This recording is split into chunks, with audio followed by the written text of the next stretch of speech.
ত্রয়োদশ জাতীয় সংসদ নির্বাচনে নিরঙ্কুশ সংখ্যাগরিষ্ঠতা অর্জন করে সরকার গঠন করছে বিএনপি। এ নিয়ে পঞ্চমবারের মতো রাষ্ট্র পরিচালনার দায়িত্ব পেল বিএনপি। প্রথমবার 1979 সালে সরকার প্রধান হন রাষ্ট্রপতি জিয়াউর রহমান।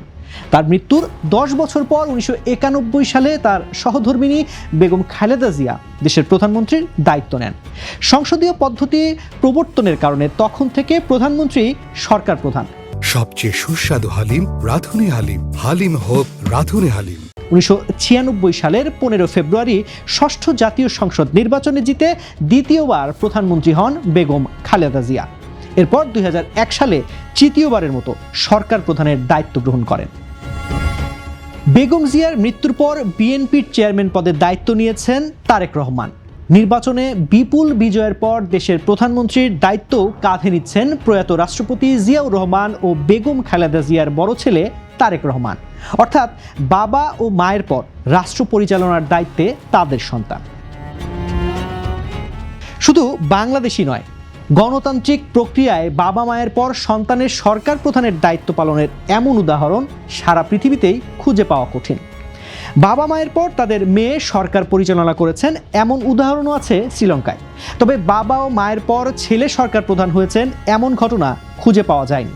ফলে বাংলাদেশের প্রধানমন্ত্রী হিসেবে শপথ নিয়ে বিরল সেই রেকর্ড সৃষ্টি করছেন তারেক রহমান। বাবা মা ও সন্তানের সরকার প্রধান হিসেবে দায়িত্ব পালনের একমাত্র রেকর্ডধারী শ্রীলঙ্কার বন্দরনায়েকে পরিবার। 1956 সালে SWRD বন্দরনায়েকে প্রধানমন্ত্রী হন। 1959 সালে তিনি আততায়ীর হামলায় নিহত হন। তার স্ত্রী সিরিমাভো বন্দরনায়েকে 1960 সালে প্রধানমন্ত্রী নির্বাচিত হন। তিনি ছিলেন বিশ্বের প্রথম নারী প্রধানমন্ত্রী। পরবর্তীতে তাদের কন্যা চন্দ্রিকা কুমারাতুঙ্গা 1994 সালে প্রথমে প্রধানমন্ত্রী এবং পরে রাষ্ট্রপতি হন। বন্দরনায়েকে পরিবারের সঙ্গে জিয়া পরিবারের রাষ্ট্র পরিচালনার দায়িত্বে অনেকটাই মিল রয়েছে। রাষ্ট্রপতির দায়িত্বে থাকা অবস্থায় জিয়াউর রহমানও হত্যার শিকার হন। তার মৃত্যুর পর বেগম খালেদা জিয়া দলের দায়িত্ব নেন এবং পরবর্তীতে সরকার প্রধান হন। তার মৃত্যুর পর এবার সরকার প্রধান হিসেবে প্রধানমন্ত্রীর দায়িত্বে তারেক রহমান। বাবা মায়ের পর সন্তান না হলেও 3 প্রজন্মের প্রধানমন্ত্রী হওয়ার রেকর্ড আছে ভারতের নেহেরু পরিবারের। ভারতের প্রথম প্রধানমন্ত্রী জওহরলাল নেহেরু টানা 17 বছর ক্ষমতায় ছিলেন। পরবর্তীতে তার কন্যা ইন্দিরা গান্ধী ভারতের প্রথম নারী প্রধানমন্ত্রী হিসেবে একাধিক মেয়াদে দায়িত্ব পালন করেন।